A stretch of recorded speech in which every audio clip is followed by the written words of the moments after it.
So hello everyone.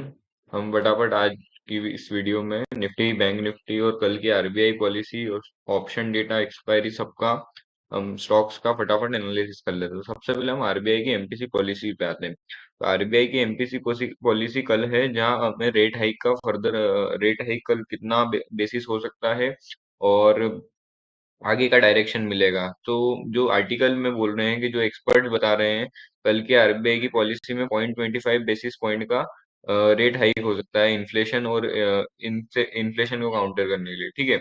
अगर RBI उनका अगर स्टेटमेंट में बात करें, आरबीआई की जो कमेंट्री है, तो ये बोल रहे हैं कि आरबीआई में considered the recent banking crisis, जो यूएस और अदर कंट्रीज में जो बैंकिंग क्राइसिस चल रहे हैं, उसकी वजह से जो ग्लोबल इकोनॉमी में स्लो डाउन आ रहा है, उस फैक्टर को भी कंसीडर करेगा। देयर विल बी 20, जो बैंक ऑफ बड़ौदा के चीफ इकोनॉमिस्ट है वो बोल रहे हैं कि 25 बेसिस पॉइंट का रेट हाइक पॉसिबल है। स्टेंस न्यूट्रल रह सकता है, जो कि एक पॉजिटिव चीज है, क्योंकि जो हम देख रहे हैं कि जो ग्लोबल मार्केट्स में जो डैमेज आ रहा है उसकी वजह से स्ट्रेंथ न्यूट्रल रखना पड़ेगा। अभी हम फटाफट निफ्टी का व्यू देख लेते हैं। निफ्टी ने आज एक अच्छी खासी रैली दी, कंटिन्यू जब से डबल बॉटम का पैटर्न बना है, उसका ब्रेकआउट दिया है, back to back boom boom rally दे रहा है।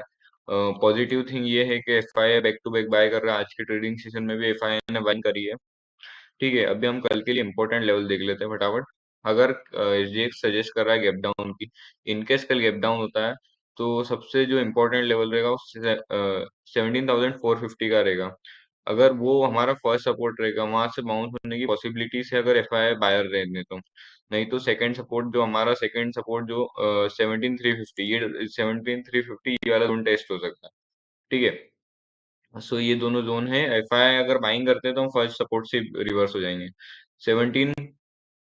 630 जो है कल के लिए मेजर रेजिस्टेंस रहेगा, और सबसे टॉप रेजिस्टेंस है मार्केट का 17,800। अगर इसके ऊपर मार्केट निकाल लेता है, तो मार्केट कहीं ना कहीं एक मतलब फ्रेश न्यू बुल रन के लिए रेडी होने की बहुत हाई पॉसिबिलिटी है। ठीक है। अभी अगर हम ऑप्शन डेटा पे आए, तो ऑप्शन डेटा पे देखें तो 17,500 से लेके और ऊपर तक की स्ट्राइक्स में जो कॉल राइटर्स हैं, जिन्होंने कॉल बेच के अपनी मंदी की पोजीशन बनाई है, वो अपनी कॉल्स को कॉल में अनवाइंडिंग देखने को मिल रही है, लॉन्ग में अनवाइंडिंग देखने मिल रही है, जो कि एक पॉजिटिव साइन होता है मार्केट के लिए। अगर आप देखें तो हर लेवल पे कहीं ना कहीं लॉन्ग अनवाइंडिंग देखने को मिली है। ठीक है। कॉल राइटर अपनी पोजीशन कवर कर रहे हैं, वहीं पुट राइटर अपनी एक पोजीशन बढ़ाते ही जा रहा है।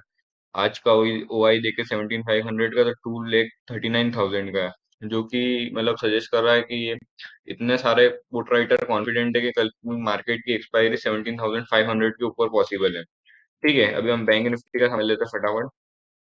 बैंक निफ्टी कंपेरेटिवली वीक है।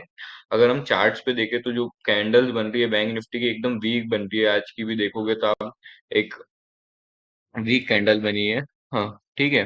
बैंक निफ्टी कहीं ना कहीं एक रेजिस्टेंस पे भी आके रुका है। पॉसिबिलिटी अगर कल गैप डाउन होता है और बाइंग नहीं आती है, तो यहाँ से बैंक निफ्टी अच्छी एक डिप दे सकता है, और एक ऐसा मतलब हेड एंड शोल्डर पैटर्न के लिए भी जा सकता है, पॉसिबल है। ठीक है। 1-2 हज़ार पॉइंट का डिप पॉसिबल है। ये गैप्स जो थी वो निफ्टी बैंक निफ्टी दोनों में थी, तो दोनों ने फिल करती है। अभी हम बैंक निफ्टी के इंपॉर्टेंट लेवल देख लेते हैं फटाफट कल के लिए।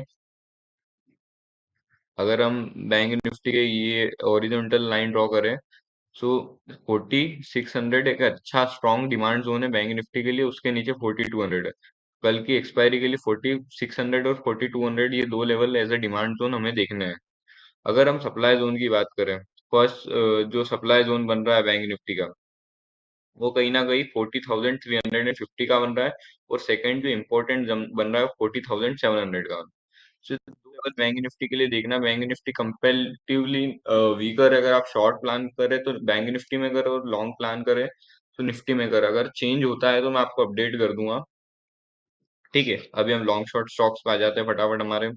अगर हमारा लॉन्ग स्टॉक की बात करें, तो कोरोमंडल इंडिया का अगर हम चार्ट देखें, तो कहीं ना कहीं स्टॉक ने एक डबल बॉटम का पैटर्न का ब्रेकआउट दिया, अगर आप देख सकते हैं। अब जूम करके देखें तो यहाँ एक आपका डबल बॉटम पैटर्न का ब्रेकआउट है, वॉल्यूम भी बहुत अच्छी है। सो हम स्टॉक को बाय कर सकते हैं फॉर टारगेट ऑफ 936 एंड 970, जिसमें हमारा एसएल रहेगा 850 ऑन अ क्लोजिंग बेसिस, थोड़ा डीप मिले, सो ट्रेड बहुत बढ़िया बनेगा। ठीक है। अभी हम फटाफट हमारा शॉर्ट साइड का स्टॉक देख लेते हैं, तो वो भी सी से ही है। कमिंस इंडिया, अगर मैं एक यहाँ पे एक ट्रेंड लाइन ड्रॉ करूँ कमिंस इंडिया में, सो कहीं ना कहीं हम देख सकते हैं प्रॉपर कमिंस इंडिया ने एक हेड एंड शोल्डर पैटर्न का ब्रेकडाउन दिया।